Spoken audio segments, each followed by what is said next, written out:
Chosen one, this Monday the person who humiliated you may notice that you are no longer standing where they left you, so keep moving forward.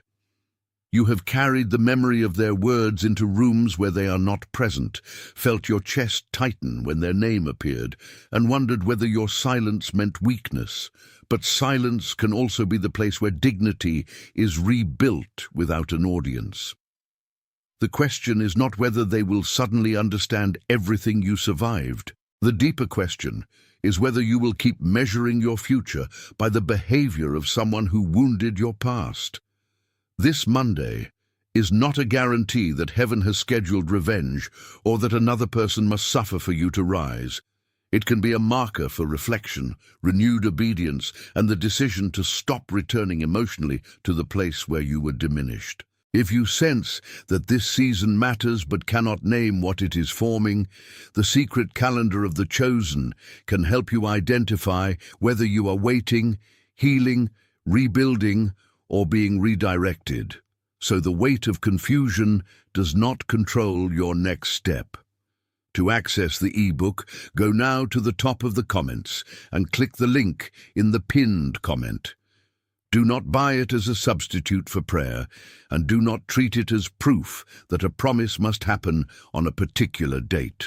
Your next step begins with the way you hold your shoulders tonight, the words you repeat to yourself, and the courage to keep walking without demanding that your former humiliator validate your new direction. There is a particular kind of exhaustion that comes from being humiliated and then expected to behave as though nothing happened. You may complete your work, answer messages, prepare meals, and smile in a conversation while one sentence remains lodged beneath everything else. It returns when the room grows quiet. It appears in the pause before you speak, in the hand that hesitates over a phone, and in the sudden desire to explain yourself to someone who has already chosen an incomplete version of you. Your body remembers pressure even when your mind says, "I am over it." That does not mean you are trapped. It means the wound has asked for honest attention instead of spiritual decoration. You are allowed to acknowledge that what happened was painful without making pain your permanent identity. You are allowed to grieve the respect you should have received without surrendering your future to the person who withheld it. This Monday, moving forward may look ordinary from the outside. It may look like arriving on time, finishing what you started, declining an argument, or refusing to rehearse the humiliation before sleep. Yet ordinary obedience often carries the first evidence of inner change. You are not moving forward to prove that you are better than them. You are moving forward because your life is larger than the moment in which they tried to make you feel small. The title speaks to a turning point, but the turning point is not necessarily a public reversal that everyone can see. Sometimes the first turn happens when you stop asking, "When will they regret it?" and begin asking, "What kind of person am I becoming after this?" That question does not excuse the offense. It removes the offender from the center of your spiritual attention. You may recognize the difference between vindication and healing, between being seen and being free, between receiving an apology and receiving enough wisdom to stop waiting for one. You may learn to distinguish a closed relationship from a temporary misunderstanding, a useful correction from a cruel insult, and humility from humiliation. You may discover that continuing forward requires practical boundaries, disciplined speech, and patience with the parts of you that still flinch. None of these discoveries guarantees that the person who hurt you will change. They do give you a more honest foundation from which to make decisions. Your future does not need their confession to become real. Your dignity does not need their applause to become steady. And your faith does not require you to call injustice good before you can release its control. Imagine waking on Monday before the demands of the day begin. The room is still dim, your feet touch the floor, and for a moment the old story arrives before your new intention does. You remember the look on their face, the tone of their voice, the way others became quiet, or the way nobody defended you when you needed someone to speak. Your first impulse may be to revisit every detail and construct a better answer. You may imagine the perfect moment when they see your progress and realize what they lost. But that fantasy can become another room where you remain waiting for permission to leave. Instead, place both feet on the floor and let the morning ask a different question. What deserves your attention now? Your hands may still tremble slightly. Your throat may still feel narrow. Your heart may still be learning that safety does not come from controlling another person's opinion. Wash your face. Open the curtain. Take the next honest action. The spiritual meaning of moving forward is not pretending that the humiliation had no consequence.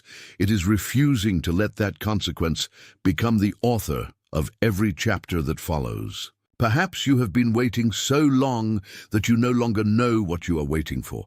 You may call it a breakthrough, an explanation, a change in their attitude, or a sign that your suffering was not wasted. Yet waiting without understanding can turn every quiet day into evidence against hope.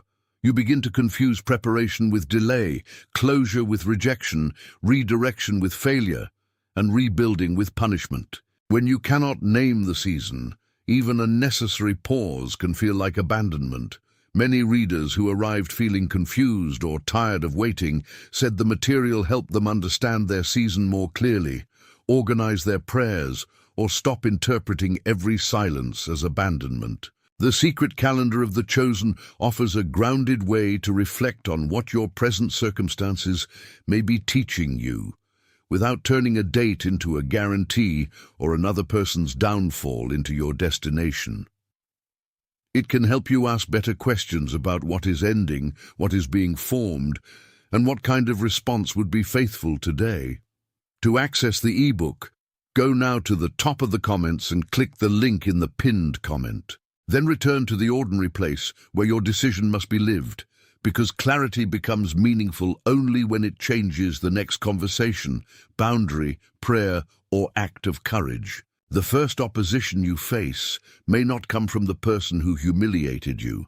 It may come from the pressure to react before you have recovered enough peace to choose wisely. Anger may tell you to expose every detail. Fear may tell you to disappear.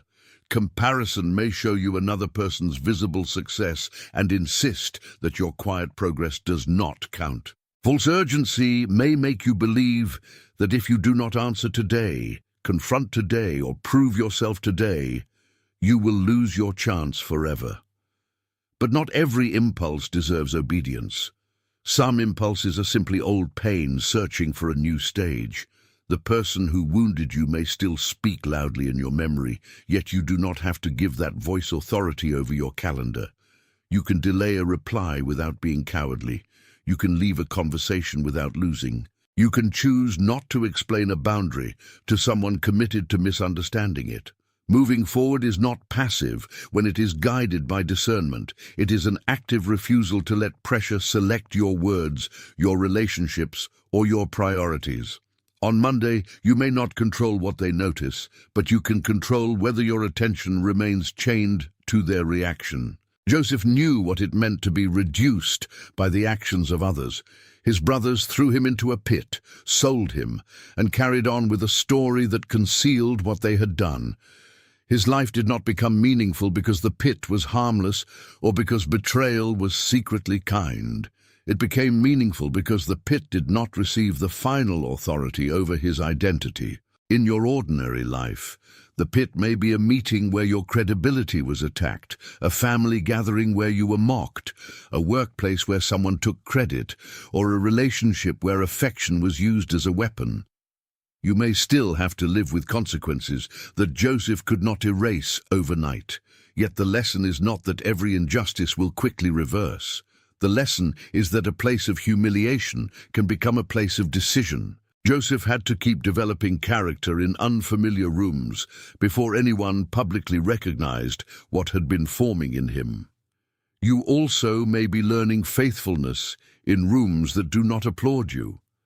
The work you do when nobody is clapping is not invisible to God, even when it remains invisible to the people who judged you. Let that truth steady you without turning it into a promise of revenge. When you ignore the signal that a painful season is asking you to change, the same emotional cycle often returns wearing different clothing.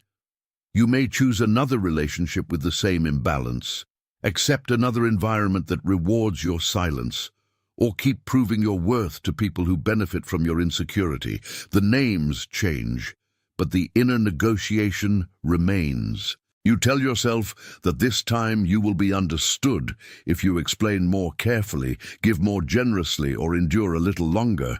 Then your shoulders rise, your sleep becomes shallow, and your peace depends on whether someone else approves of you. That is not a moral failure. It is a pattern that deserves compassion and interruption. The humiliation may have exposed a place where you were already abandoning your own discernment to preserve connection. It may have revealed how quickly you trade truth for temporary acceptance. If you refuse to look at that root, even a visible change in circumstances may leave you vulnerable to another version of the same wound. But if you face it honestly, you can begin to choose relationships that allow truth, correction, and respect to coexist. The signal is not merely that you were hurt. The signal may be that you are being invited to stop participating in your own diminishment. So when you hear that this Monday, the person who humiliated you may feel the impact of your turning, understand the title in a wiser way. Their recognition is secondary. Your refusal to remain emotionally positioned beneath their judgment is primary. Their reaction might be visible, delayed, partial, or absent altogether. Your obedience can still be real. Your forward movement can still be measurable in the choices you make when nobody is watching. If you need a simple confirmation of this threshold, type the words 888 in the comments. Not as a magical formula, but as a small reminder that you are choosing order over emotional chaos and forward movement over circular pain. Then return to the message and notice what changes inside you when you no longer require their humiliation to be answered by public humiliation.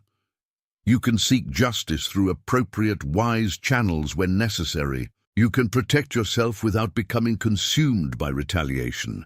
You can remember what happened without carrying it into every room as though the past still owns the keys. The root beneath this struggle may be the habit of tying your sense of progress to another person's realization. You may not consciously desire revenge, but you may still imagine your healing becoming complete only when they see you thriving.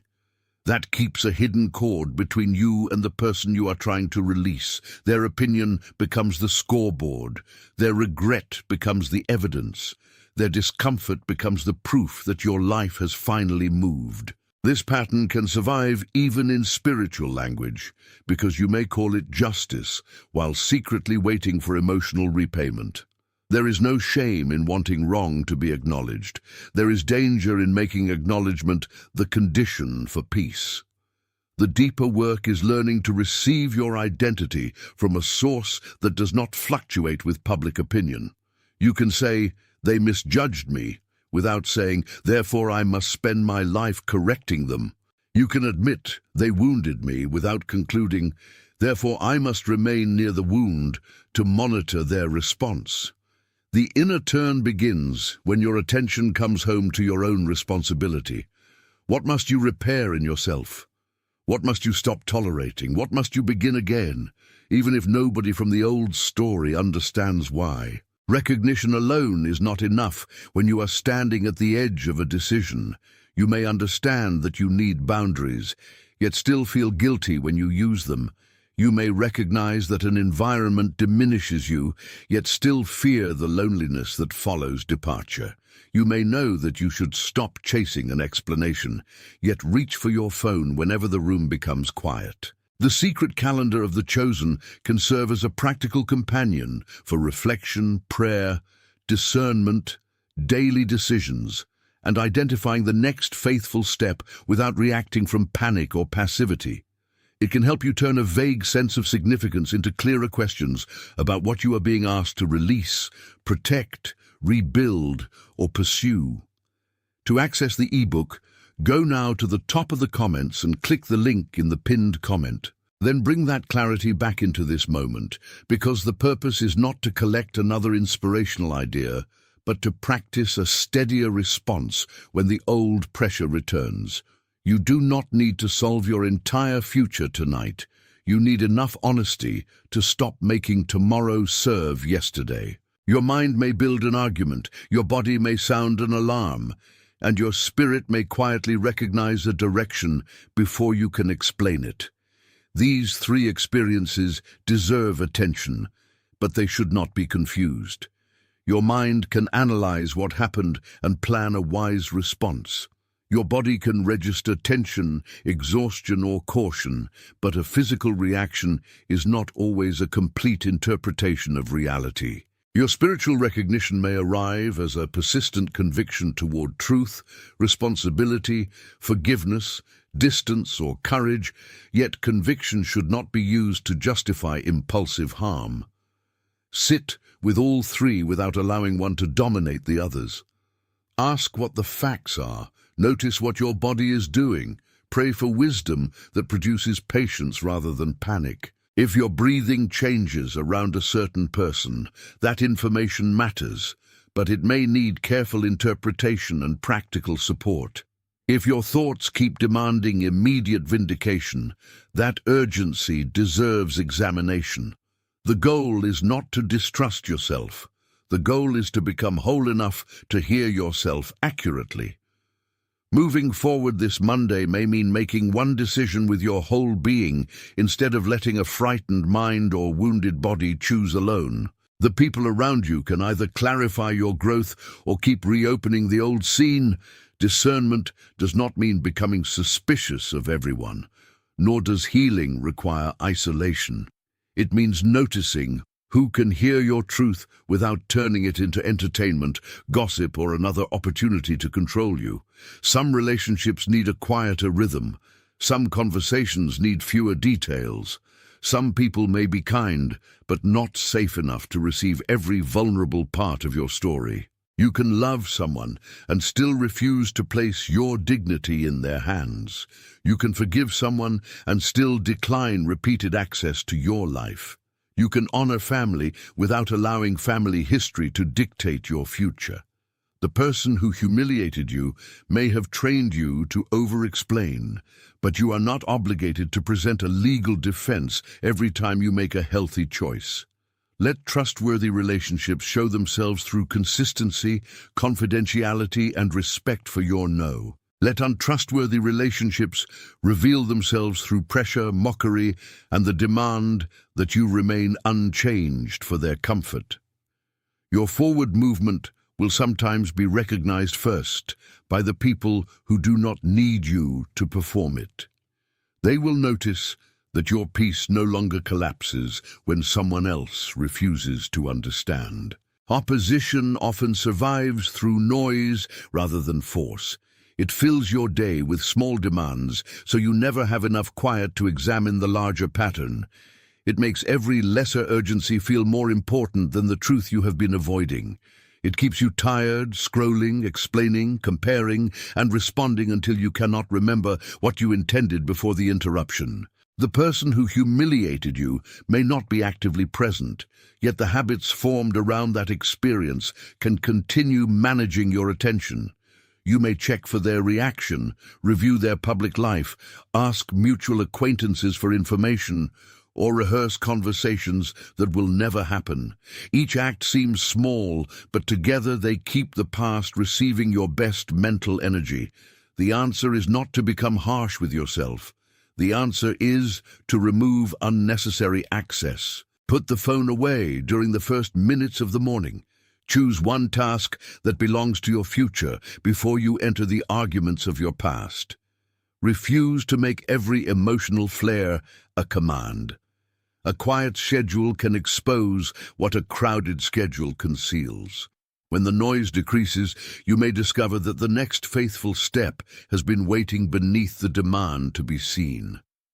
The turning point comes when you stop negotiating with the truth. You may already know that a particular conversation cannot restore what it damaged, that an apology may never come, or that a relationship has become organized around your need to prove your worth. You may know that moving forward will cost you the fantasy of being understood by the person who misunderstood you most. That loss can feel severe because fantasy sometimes offers comfort, while reality asks for courage. But reality also offers freedom. You no longer need to prepare the perfect explanation. You no longer need to become impressive enough to make them revise their judgment. You no longer need to treat Monday as a courtroom in which your life must present evidence. The honest decision may be quiet. Stop checking, stop returning, stop answering every provocation, stop calling the wound a relationship. Your heart may resist because familiar pain can feel safer than unfamiliar peace. Stay with the truth long enough for your inner life to learn its shape. A decision does not always feel powerful when you make it. Sometimes it feels like grief, trembling, and a small sentence whispered through clenched teeth. I will not abandon myself here. Think of a seed placed beneath dark soil, not as a promise that every hidden season ends in the outcome you imagine, but as an image of faithful formation.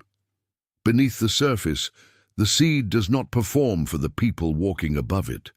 It does not argue with the soil about the humiliation of being buried. It receives what is necessary, resists what would destroy it, and begins a process that cannot be judged by appearances alone. Your Monday may feel like that hidden place. You may not yet see public evidence that your life has changed. The person who hurt you may still speak confidently. Others may still believe the version of events that was easiest to accept. Yet something in you can be developing away from their gaze. Your patience may be growing roots. Your boundaries may be becoming stronger. Your ability to work without applause may be deepening. Hiddenness is not always punishment, and visibility is not always blessing. Some things must be protected while they are tender. Let this image teach you not to confuse unseen progress with no progress at all. At the same time, do not use hiddenness as an excuse for endless passivity. A seed receives, but it also changes. Formation is quiet, not lifeless. The seed carries its own history into the soil. It contains a future that cannot be observed by someone who judges only the surface.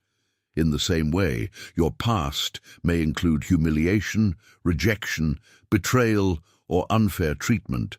But those events do not exhaust what has been placed within you. You carry discernment shaped by disappointment. You carry compassion that has learned the cost of careless speech. You carry strength that does not need to announce itself because it has survived private nights. The soil may be dark, but darkness is not the same as abandonment. There are moments when you feel buried under responsibilities, unanswered questions, and the residue of someone else's cruelty.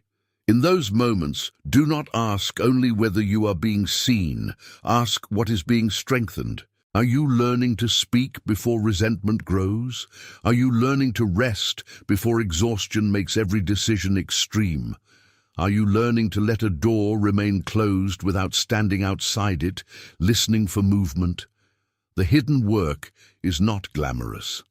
It includes washing dishes while grieving, meeting obligations while uncertain, and choosing honest words when revenge would be easier. That work may never impress the person who humiliated you. It is still becoming part of your character. The soil also contains resistance. Hard ground can press against a seed. Stones can interrupt its path. Excess water can suffocate it, while dryness can make every inch difficult.